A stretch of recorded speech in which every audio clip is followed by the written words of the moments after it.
to Luke chapter 5. I'm going to take a Luke in the book of Luke. If you're new to HBC, that was a little joke at Andy and Sue's expense, for which I will suffer later. All right, from Stoke, so... Hey, I get bullied all the time for my accent. I think it's only fair I dish it back sometimes. To be fair, it's Andy and Sue don't actually do that. It's just everybody else. Bit of banter, bit of accent banter. It's all right, isn't it? It's all right. It's all right. I'm from Scotland, if you couldn't tell. Anyway, moving on. Luke chapter 5, we're going to look at verse 27 to 32. I'm going to read it out. There you go, it's on the screen. Thanks, Andrew. Andrew's my clicker. After this, Jesus went out and saw a tax collector by the name of Levi sitting at his tax booth. "Follow me," Jesus said to him. And Levi got up, left everything, and followed him. Then Levi held a great banquet for Jesus at his house, and a large crowd of tax collectors and others were eating with them. But the Pharisees and the teachers of the law, who belonged to their sect, complained to his disciples, "Why do you eat and drink with tax collectors and sinners?" And Jesus answered them, "It's not the healthy who need a doctor, but those who are ill. I have not come to call the righteous, but sinners to repentance."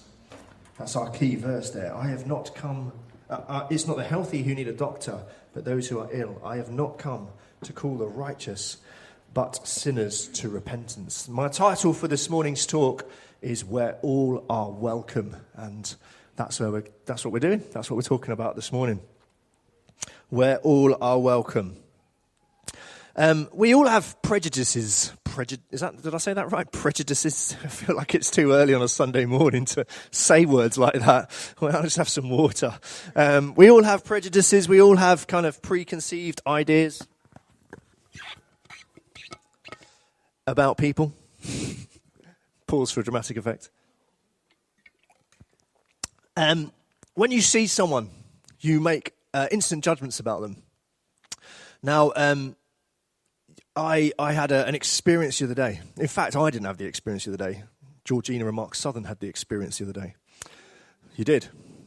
They were driving down the road in Blacon, and walking up the road was a large chav, for want of a better phrase. He was wearing black tracky bottoms, Adidas trainers. He had a black, very chavvy coat on, a black baseball cap, and his hood up. He was the quintessential chav. And they beeped their horn and they waved at him. And he waved back. Because that chav was me. I am a chav. More often than not, I am. And I was really surprised that they beat their horn and waved at me and didn't just look the other way at this huge guy walking along the street who looked like he was on his way to do some street pharmacy work. That's what I call it. By the way, I wasn't on my way to do that. I was on my way to pick up my kids from school. But sometimes I might give off a persona that doesn't actually genuinely really reflect who I am. Because if you saw someone walking along the street and you didn't recognise them who looked like that, you might not make eye contact and walk the other way, which happens to me regularly just because I'm tall, for one reason. And also that sometimes I do have my hood up. It was cold, and I was having a bit of a lazy kind of afternoon, and I went to pick up my kids from school. So, sometimes I look like a chav, and I'm all right with that, and you have to be as well. The same outfit was worn the following evening, Tuesday evening. I had the evening off from doing the youth work. Rachel was very kind and said, "We've got enough people, don't worry about coming." So I was at home. Lindsay said, "Can you come and pick us up when we finish the Shout Kids Club stuff around about 7:30, 8 o'clock?" So I went down and I met up with Lindsay and the team, and they were packing up, loaded the car up with some of the stuff. And I was basically wearing exactly the same thing because it's my lazy, chilling out kind of at the house clothes. And I stepped outside and I was waiting for Lindsay, just finishing off a few things. Kay was there and Anna. And it was a bit chilly, so I just put my hood up, a bit chilly, and then a police car drove across the other side of the parade from where we were, and I could see both police officers looking through the car. And then sure enough, a few seconds later, the police car drove right past the United Reformed Church, having a good old look. I took my hood down. I was like, oops, I'm going to get arrested or something. They realised that nothing was untoward and carried on their way. We make judgments about people. The way that we see people, we make preconceived judgments, and we have this kind of built into us. We just do it naturally. We do it all the time. I do it. And it's not necessarily a bad thing, because sometimes it kind of helps us. That's how we see the world. But we just need to be aware of it, and actually not how we see people isn't often how they actually truly are. In this verse that we've just read here, Jesus is hanging out with Levi. Levi is also known as Matthew. He is a tax collector. He is someone who would have been despised by his community. He was a Jew who had then sided with the Romans to basically make money and get rich. So he was a traitor to his own people, and his own people, as a result of that, ostracized him from the community, and he wouldn't have been welcome at most community things, certainly not worship at the temple or synagogue. He wouldn't have been welcome. They would have despised him. And if you've seen The Chosen, I think they do a really great job of portraying how Matthew would have been treated. When you first see him, he's hiding in a cart to get to work because he's scared of the people that he might walk past on the way to his tax collector's booth. That's just a creative kind of retelling, but I reckon it could have been something like that. He would have been quite nervous about it. So people didn't like him. He wasn't liked. And where do you find Jesus? Hanging out with exactly that sort of a person, the tax collectors. And the religious people cannot stand it. They hate it, in fact. What are you doing, hanging out with these people, eating with them, with these tax collectors? But not only, that's offensive in and of itself, but not only that, but then Jesus calls Matthew or Levi to come and follow him. So Jesus takes this ostracized person and invites him into his close circle of disciples and friends. That is outrageous for these rabbis and these religious rulers. Sue said this morning that the people called by rabbis would have had to have been highly educated. The fishermen weren't. Matthew may have been well educated. He was obviously a bright guy, good with numbers. But he certainly wasn't acceptable by rabbi standards because he was such a despicable person to them. And Jesus welcomes him in. And this is outrageous. Absolutely outrageous. Now, skip on a slide, I think. I don't know. I can't remember where we're up to with slides, Andrew, but let's have a look at the next one and see where we are. That's good. First century context, being clean. Right, we're going to get into some Bible context now. I hope you're all ready for this. Buckle up, because I hope I'm ready for it. Here we go. So in ancient Jews, they developed a very complex system of purity laws governing how they interacted with the world around them. So someone like Matthew, as I said, ostracized. But it wasn't just that. It was anything to do with sin, anything that would make you unclean. They created this whole complex rules, system, governing way of living that made sure that you stayed as clean as possible, or at least you did if you followed all the rules and the regulations. But it came from their desire to be holy because God is holy. So that's a fundamental principle to Judaism and to particularly first century Israel, to understand that God was holy and he called his people to be holy and to be separate from the rest of the world in the way that they lived and acted and behaved, but not separate in the way that they interpreted it. There was a distinct difference about them. But they misinterpreted this, and they thought it meant that they were special. They were somehow protected, and they should protect themselves from everybody else, and that everybody else was now not to be engaged with. Gentiles, do not go near the Gentiles, because they will make you unclean. They are bad people. Stay away from them. But that's not what God wanted. God's actual call on them was to be a blessed people, to then be a blessing to the rest of the world, to show the world that there was a way to live that honored Yahweh and that others were welcome to join in with that community and family of God. But they misunderstood it, and they thought that they meant to be protecting themselves. Now, you can see throughout their history, if you read through the Old Testament, there's constantly people coming at them, attacking them, and they're following God. And you can see how they've gone wrong and how they've messed it up and gone off the track quite far from what God had originally intended. But where they ended up was, when Jesus was walking around, these rabbis, they developed their rituals and their rules which separated them from the unclean Gentiles and anyone in their community who became unclean. This was a big deal for them. It was massive. Their whole religious life was built upon this idea of we need to stay separate and holy for God. And in fact, today, Orthodox Jews still operate in not exactly, but very, very similar way to how they did back then. In fact, Sue told a story when you went to Israel, didn't you, about the little boy who was crying. And Sue said to not touch the little boy because he was an Orthodox Jew. Don't go near him, don't speak to him, because if you touch him, he will then become unclean, and that will be even worse, even if he's upset. And unfortunately, somebody from the group touched this little boy, as you would do, to console him, and he freaked out. Absolutely freaked out, because you just made him unclean, and he'd have to go through the whole ritual ceremony stuff. People still operate like this. They still think like this. In fact, I went to New York, been to New York a few times. There's a huge community of Orthodox Jews in New York. You see them everywhere. If you became unclean, you then had to go and present yourself to the priest, who then would take you through a ceremonial cleansing, washing ritual in one of these. Next slide, please, Andrew. This is called a mitvah. There you go. That's an ancient one. But they still have them today. Orthodox Jews still have them today. So let's have the next slide. That's a modern one. A bit nicer, isn't it? You can go and get your mitvah cleansing thing. So this is what they would go into. They would go through this whole ritual, this whole ceremony of being clean. Let me explain some of the rules as well. So in their time, if it was, say, a sin to touch this microphone, the way that they kind of would approach it was they started inventing extra rules to make sure you didn't get anywhere near the microphone.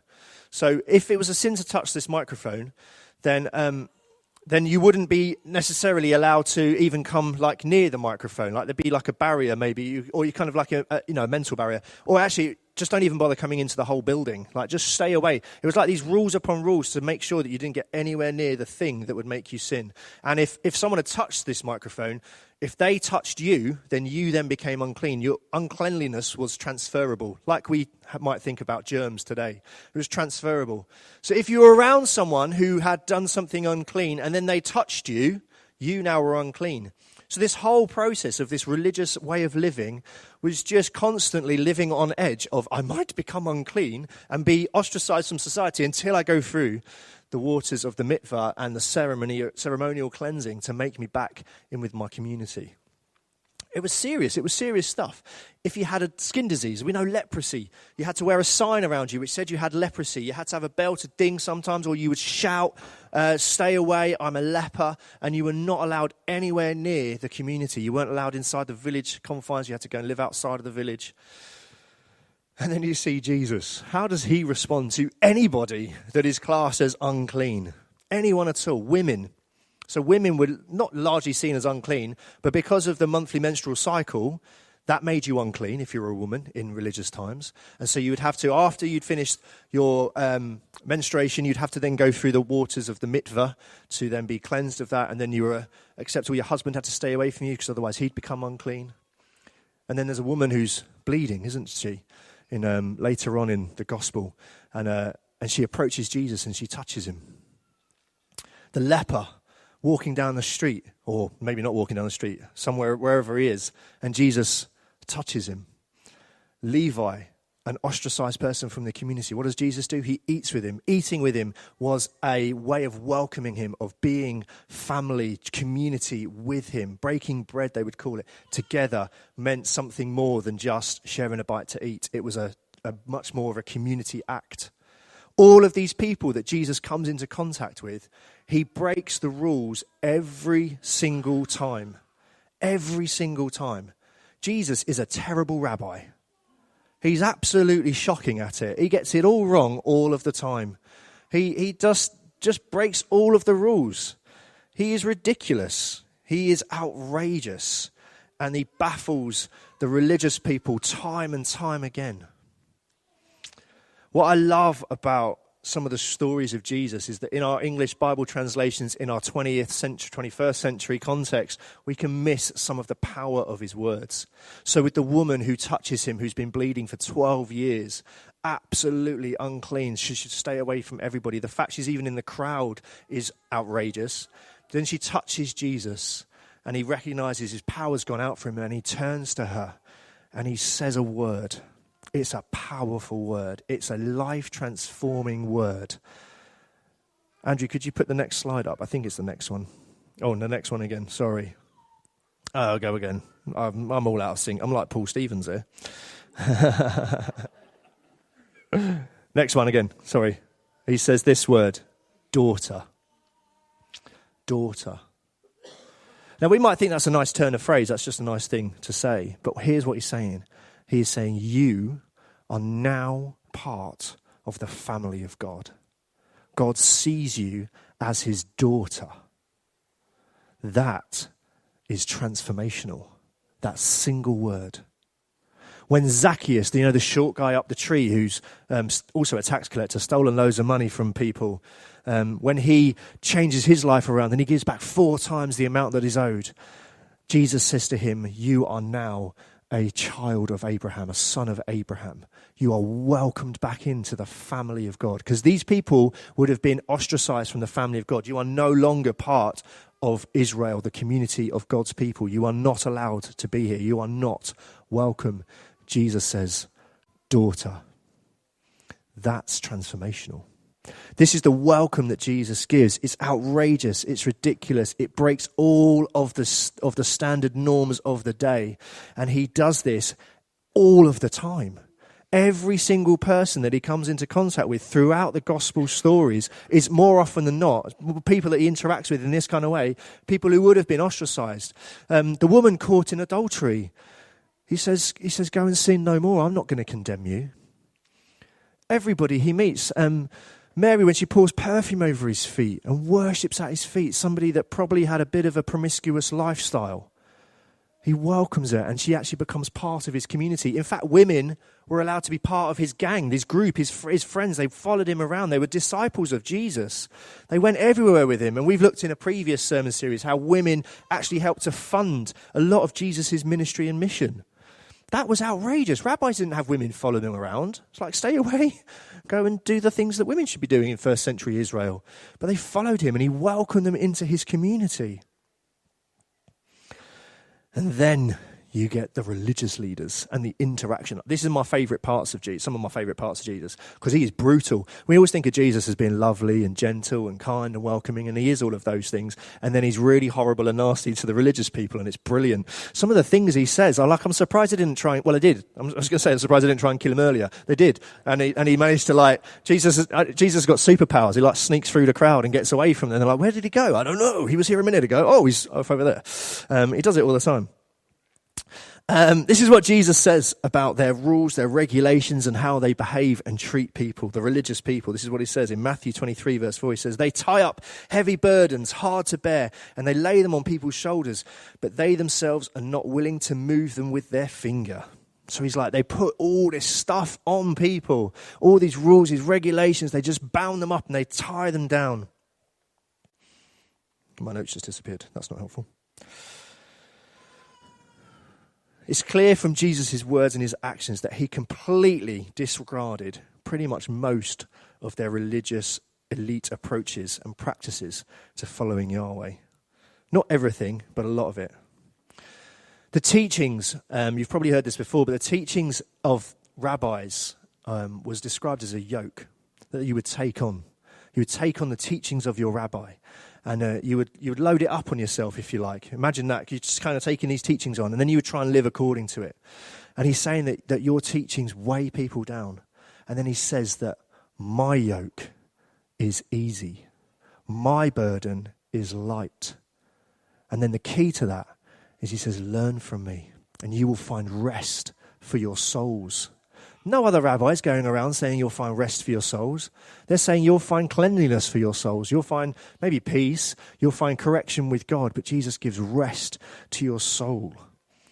That's the Jesus that we see in this gospel story of Luke. That's the Jesus that we see meeting with people, saying, daughter, saying you are a child of Abraham, saying you are welcome, you are clean, you are healed, you are well, saying, go, your faith has healed you.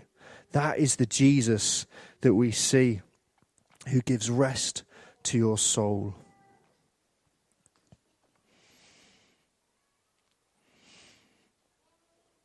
He offers this divine welcome. But let's fast forward to where we are the problem. The problem is, like I said at the beginning, we all have these prejudices, these different ideas of what it means, of how we see people. And actually, we have a real gift for us as a church, as the followers of Jesus, to offer this welcome to everybody. And there is significant power in this welcome. Can we put up, there's a quote I've got on my notes. Can we put it up on the screen, Andrew? And I'll see if I can, oh no, it might be, where's it gone? Try again? No. Next one? No. Next one? Maybe it's not there. Oh, I don't know. Anyway, there's a guy called Andrew Shepherd who wrote something cool, and I'll read it to you. Cover this up. Don't worry, it's not there yet. He writes a book, this theologian called The Gift of the Other, and then a theology of hospitality. He says this: building relationships with the stranger has become increasingly difficult in an age where the dual discourses of the war on terror, the market, hold sway. The influence of these pervasive discourses means others can be conceived of as threats. The stranger is either to be explicitly feared, a potential terrorist coming to destroy civilization and our place in it, or simply another abstract commodity, at best to be tolerated, or at worst competing for limited resources, one to be struggled against.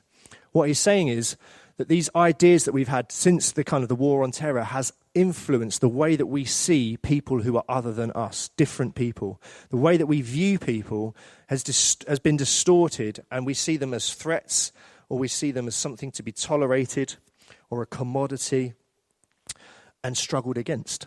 And that's how we often, perhaps not maybe people in this room, but society, the Western culture, sees people who are other, people who are different from us. And we've seen, even over the last few years, how the continual divisiveness of our society has meant that we've moved to extremes even more so than ever before. Our hyperconnectivity through the internet and the whole world of media, social media and everything else, all the information at our fingertips has actually pushed us apart so that we've become even more diverse and disconnected than ever before. This is the world we find ourselves in. And yet we find ourselves worshipping a God who welcomes the stranger, who heals the sick, who brings peace to the brokenhearted and healing and wholeness and freedom. But actually we find ourselves in a world where even in our own views, and I'll just speak for myself, sometimes in my own self, I have to really guard my heart against letting stuff get in that affects how I treat people and how I see people and how I respond to people. We live in this world that is just more and more disconnected and broken and diverse, even in our hyperconnectivity. Does that make sense? We've talked about this stuff before, the kind of cultural moment that we find ourselves in. But we have this beautiful place that we get to exist as the people of God. And that is to be a people who extend this divine, heavenly, beautiful welcome to people who need it the most. To the people who need it the most. Because we do live in this world that is suffering. We do live in this world that is tired, that is hurting, that is crying out for something, looking for it in all kinds of different places, where things get even more and more broken as the generations carry on. As the next generation comes in, it will bring even more difficulties and more things to wrestle with and more challenges. And I know that if you're older than me, you probably look at the generation coming up and going, oh my goodness, how on earth did we get to this point? Every generation, it just seems to get even worse. With all of our advances in technology, with all of our advances in connectivity, everything that seems to come actually doesn't seem to solve the problems that we see in our societies. And then we get this Jesus stuff from 2,000 years ago. And he looks at a woman and he says, daughter. He looks at a man and he says, you are healed. He looks at another one and he says, come follow me. What's the answer to our problem now? Our answer is to do the same. It's to be like Jesus in every situation that we find ourselves in, to every person that we come across, no matter their skin color, no matter their age, their gender, no matter their sexuality, to say you are welcome to follow Jesus. Let me help you to discover who he is. My whole aim in life is to help people to love, trust, and follow Jesus. Our whole reason for being followers of Jesus is to firstly love God, but also to help others love him too. That's why we write it on our banner, which is actually missing a word because we did that ages ago. Needs updating, I've just realised. It doesn't say love on it. Anyway, but that's what we're about as church. And we're pretty good at it, actually, HBC. You guys are pretty good at it. You are good at it. So don't feel me like being judgmental and condemnation-y and all that kind of stuff. Because actually, I look around this room and I see people who do this. I see people who offer welcome. I see people who offer places of welcome. Places where it's either your home or in the activities that you're involved in helping to facilitate and run within the life of our church or even outside of our church. I see a whole bunch of people who I know you get this, that this kind of resonates with you and you're going to go, yeah. Do you know what? That is what I want to be about. And maybe for others of us, maybe actually this is a challenge. You're like, actually, maybe I'm not as good as it as I thought I was. And do you know what? I was really struck by something Paul said the other week when he spoke a couple of weeks ago. And he talked about the down for the roof story, didn't we? I call it that because that's what we call it in the assemblies with the kids, down through the roof. But that story where the man gets lowered down through the roof. And Paul just almost flippantly said, none of us want to be the person whose house that is because they've just stuck a hole in the roof. And I was like, oh, yeah, do you know what? I'm happy to use my home. And we use our home all the time. Our home is always full of people. Last Sunday, it was ridiculous. There was too many people there. I was out for the first part because I was in a different church speaking. I came home and there was nowhere to sit. But if someone puts a hole in my roof, we've got a problem. We don't want to be that person whose hole is in the roof. But actually, that's the person that we should be. Is willing to be that kind of, that daring, that risky, that, do you know what, Jesus, this is for you. Do what you want to do with it. And even if it means, please, Lord, no, get a hole in the roof. But to be those people of welcome, and it's not just, let me just be really clear and say this hopefully in the right way.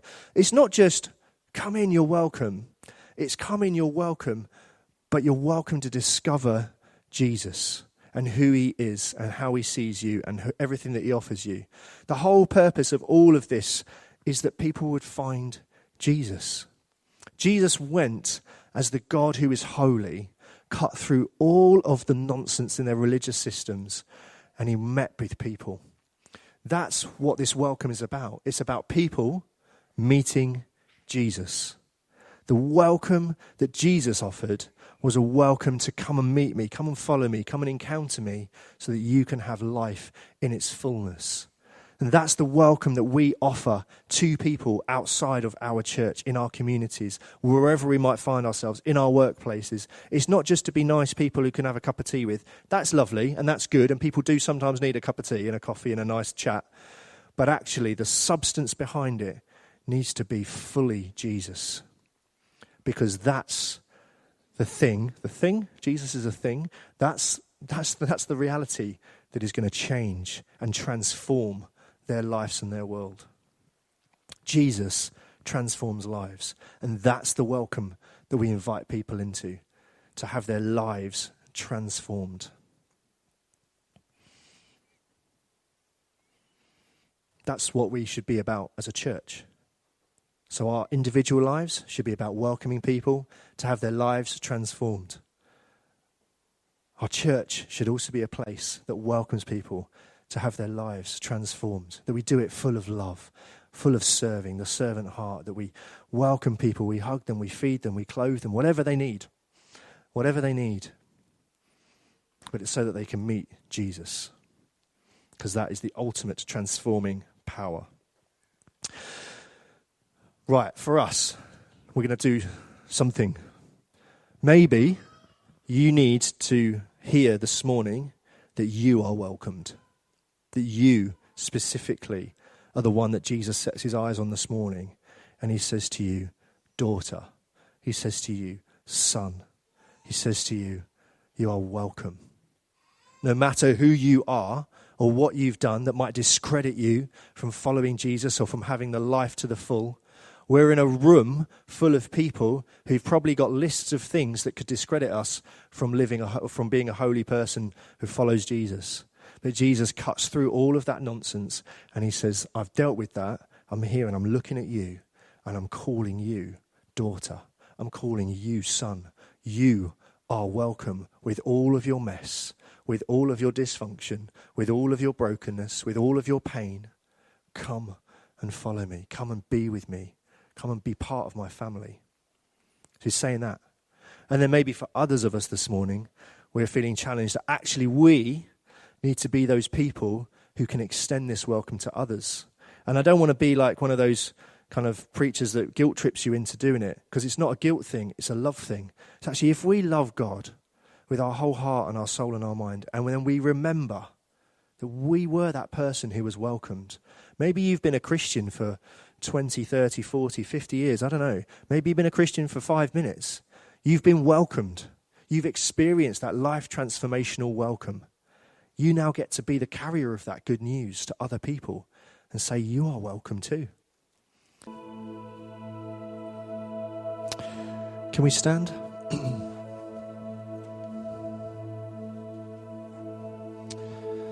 Sometimes it's helpful just to talk, to share, to reflect together about what we may be feeling. I really get that sense of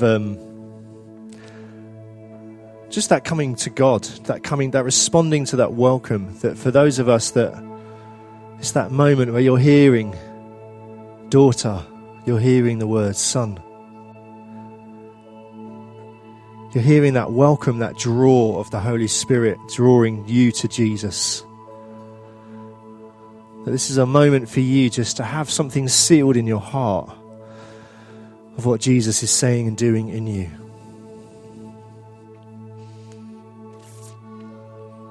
And I just feel like Jesus it's almost like he's extending his hand to you. It's that extending the hand moment of like, take my hand, grab hold of it, son. Grab hold of it, daughter. You are welcome. I know you and I see you. And I love you. In your brokenness, in your pain, in your questions, in your wrestling, in your wandering, I see you. And then for us that maybe need to just remember that we are the welcomed, that we were that person who got welcomed by God, to actually then to be able to share that welcome with others. Again, to have something sealed in our hearts, that afresh we worship, we encounter, we meet with God. We get to be with him, our rabbi, our teacher, our Lord, our Saviour, our master. And we get to be with him. So we're going to do that now. We're going to worship him. So wherever you find yourself this morning, whatever's going on, you get this moment to respond, you and Jesus. Take hold of his hand if you need to. May you feel him taking yours. May that joy of that welcome rise up in you. So let's worship, let's sing.